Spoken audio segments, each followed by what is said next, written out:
दोस्तों हमें स्कूल में हर बार सिखाया जाता है कि हमें गलतियों से बचना है, हमें गलतियाँ नहीं करनी हैं। और उसी चक्कर में हम लोग कुछ नया करने से डरते हैं, क्योंकि जब कुछ नया करेंगे तो ऑब्वियसली गलतियाँ होंगी उसके साथ-साथ। और उस एक चीज़ को हम अपनी रियल लाइफ में लेकर चलते हैं हमेशा के लिए। और कुछ भी नया करने से पहले, कुछ भी नई चीज़ को अपनाने से पहले या फिर कुछ भी नई चीज़ प्रैक्टिस करने से पहले हम 10 बार सोचते हैं कि उसका रिज़ल्ट क्या निकलेगा, कहीं मैं कुछ गलती ना कर दूँ। लेकिन आज की इस वीडियो में मैं आपके सामने शेयर करूंगा अपनी 5 गलतियां जो मैंने एज अ बिगिनर फोटोग्राफर की थी, ताकि उन गलतियों से आप लोग कुछ सीख कर अपनी लाइफ में इम्प्रूव कर सकें। और हो सकता है कि वो गलतियां आप इस वक्त अभी भी कर रहे हो। और याद रखना, जब आप गलती कर रहे हो तो इसका मतलब है आप कुछ नया करने की कोशिश कर रहे थे। तो दोस्तों, मैंने अपनी पढ़ाई जो की है फोटोग्राफी की, वो की है इंस्टीट्यूट ऑफ फोटोग्राफी दिल्ली से। 1 साल का प्रोफेशनल फोटोग्राफी का डिप्लोमा किया था। और उस समय पर हमें फ़ोटो वॉक्स पर लेकर जाया करते थे, जहाँ पर एक ग्रुप ऑफ फोटोग्राफर्स एक साथ फोटोग्राफी करते थे, चाहे तो मोन्यूमेंट, स्ट्रीट, वाइल्ड लाइफ, किसी भी तरह की फोटोग्राफी होती थी।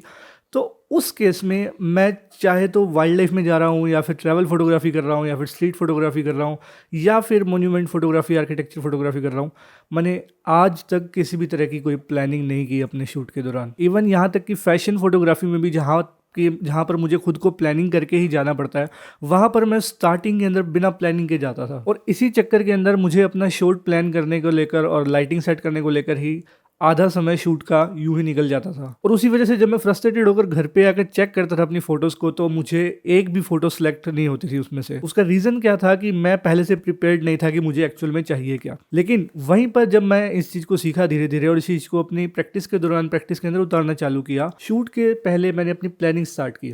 प्लानिंग किस तरह से करता था मैं, किसी भी शूट को लेकर, अगर मान लो कोई वो पोर्ट्रेट शूट है, तो उसके ऊपर एक थीम डिसाइड करता था कि वो किस थीम के ऊपर शूट करने वाला हूँ। मैं कैजुअल शूट करने वाला हूँ, प्रोफेशनल शूट करने वाला हूँ, नॉर्मल हेड शूट है किसी के लिए, किसी का पोर्टफोलियो है, उसी से रिलेटेड कलर स्कीम्स और जो स्टाइल है मैं कैप्चर करने वाला हूँ, लोकेशन कहाँ पर होगी, कितने बजे शूट होगा, ये सारी की सारी चीज़ें मैं प्री प्लान करके चलता था। इससे जो सामने वाला सब्जेक्ट है उसको और मुझे दोनों को आसानी रहती थी। और हमारा शूट जो कि 1 से 2 घंटे का होता था पहले, बिना प्लानिंग के, वो प्लानिंग के बाद में 30 से 45 मिनट के करीब हो जाता था, क्योंकि सब कुछ प्रिपेयर्ड रहता था पहले से।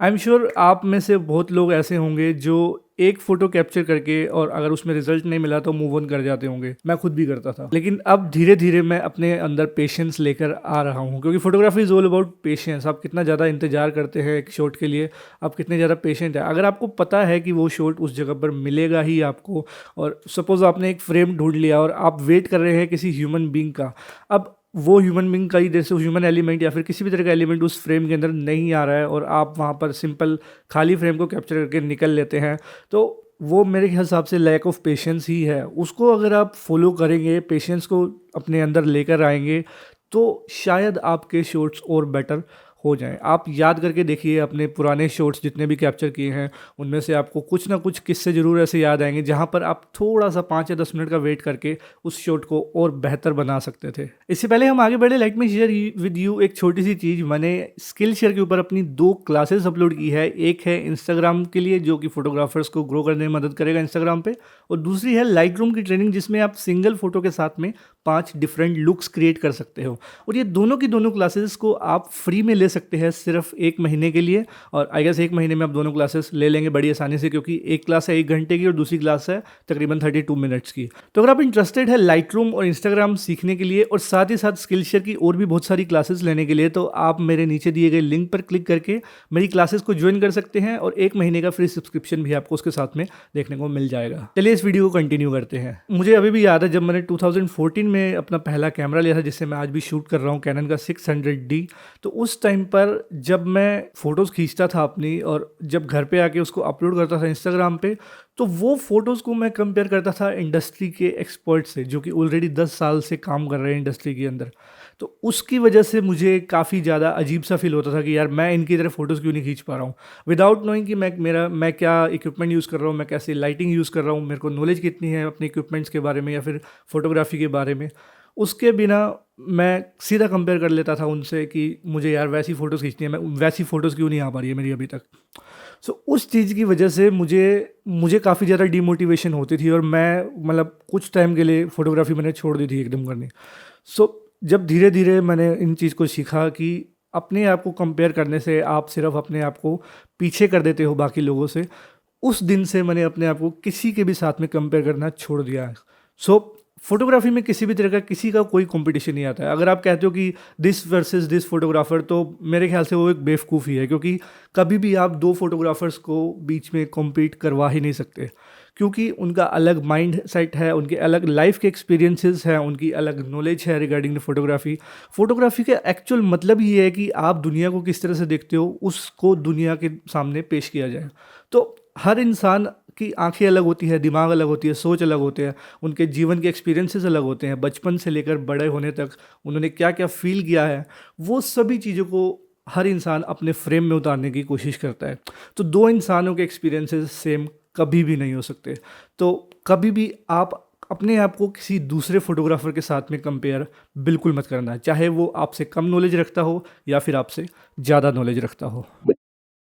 एक बहुत बड़ा मिथ था मेरे माइंड में कि सिर्फ मैनुअल मोड पे शूट करने वाला ही प्रोफेशनल फोटोग्राफर कहलाता है, बट ये मिथ तब दूर हुआ जब मैं पहली बार पोर्ट्रेट फोटोग्राफी करने गया और लाइटिंग कंडीशंस कुछ ऐसी थी, मुझे मैनुअल मोड उस टाइम पे समझ नहीं आ रहा था और मैंने कैप्चर किया अपर्चर प्रायोरिटी मोड के अंदर, बट स्टिल मुझे रिजल्ट्स जो देखने को मिले वो जैसा मैं चाहता था वैसे ही मिले। तो उस दिन से मैंने ये चीज़ सोच ली कि ज़रूरी नहीं है कि मैनुअल मोड पे ही आपको रिजल्ट मिले। आज के टाइम में कैमरा जब स्मार्ट्स हो रहे हैं, आर्टिफिशियल इंटेलिजेंस आ रहा है धीरे धीरे कैमरास के अंदर, तो आने वाले टाइम में आप खुद देखना कि मैनुअल मोड एकदम से गायब ही हो जाएगा। कैमरास जो बनाए गए वो हमारी सहूलियत के लिए ही बनाए गए हैं, तो ऐसा ज़रूरी नहीं है कि सारा कुछ आपको मैनुअल मोड के ऊपर शूट करना है, और इस चक्कर में बहुत से लोग जो एक्चुअल एक्शन है उसको भी मिस कर देते हैं। अब मैनुअल मोड कहाँ पर ज़रूरी है? फॉर एग्जाम्पल आप एस्ट्रो फोटोग्राफी कर रहे हैं, आपके पास में पूरा कंट्रोल नहीं रहता है कि कहाँ पर क्या शूट करना है, आपको लाइट किस तरह से आने वाली है, बट आपको थोड़े बहुत एलिमेंट्स पता है लाइट के कि हाँ मुझे स्टार्स कैप्चर करने हैं तो मुझे शटर स्पीड इतनी वाइड ओपन रखनी पड़ेगी, अपर्चर ओपन रखना पड़ेगा, आईएसओ को इंक्रीज करना पड़ेगा, तो उस जगह पर आप मैनुअल मोड पे शूट कर सकते हो। अब वहीं पर अगर मैं एग्जांपल लूँ वाइल्ड लाइफ फोटोग्राफी का, आपको नहीं पता है कि कौन सा बर्ड कहाँ पे बैठेगा या कौन सी जगह से, आप मान लो सफारी पे गए हो किसी, तो आपको नहीं पता कि कौन सा एनिमल कहाँ से निकल कर आएगा, कौन सी लाइटिंग कंडीशन होगी, कभी वो शेड के अंदर होगा, कभी वो पूरी ब्राइट सनलाइट के अंदर होगा। तो उस केस में आप शटर प्रायोरिटी मोड पर अपने कैमरा को रखकर भी अच्छी इमेजेस कैप्चर कर सकते हो as compare to manual mode. तो आपको ये बेसिक सा डिफरेंस समझना बहुत ज़रूरी है कि manual mode versus semi auto modes को आपको कहाँ पर इस्तेमाल करना चाहिए।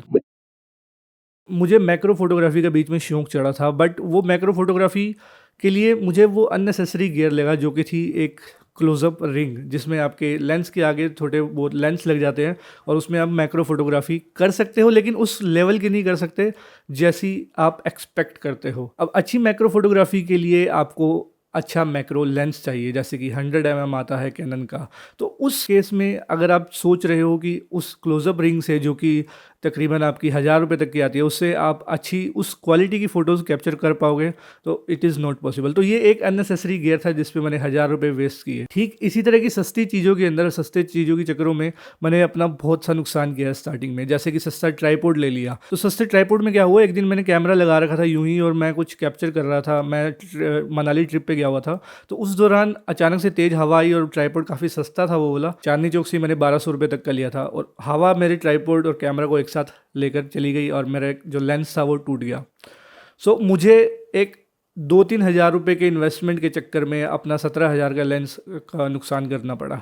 सो आप समझ रहे हैं कि ऐसे गियर्स जो आपको नहीं चाहिए होंगे उसका आपको इस्तेमाल बिल्कुल नहीं करना चाहिए, आपको वो चीज़ नहीं खरीदनी चाहिए। तो कोशिश करो कि सबसे पहले ज़्यादा से ज़्यादा नॉलेज लो फोटोग्राफी के बारे में, आप क्या सीख रहे हो उसके बारे में, ताकि आप अपना पैसा और अपना टाइम दोनों सही जगह पर इन्वेस्ट कर सको। तो ये थी मेरी तरफ से कुछ 5 मिस्टेक्स जिनसे आप कुछ सीख सकते हैं। मैंने बहुत कुछ सीखा है। अगर आपको अच्छी लगी हो तो अपने दोस्तों के साथ में शेयर कर देना, और चैनल पे नए हो तो मेरे चैनल को सब्सक्राइब कर देना, जहां पर आपको फोटोग्राफी से रिलेटेड और भी अच्छी नॉलेज मिल जाएगी। दोस्तों, मेरा नाम है निष्काम भाटिया, मैं मिलता हूं आपसे अगली वीडियो में। तब तक के लिए नमस्कार।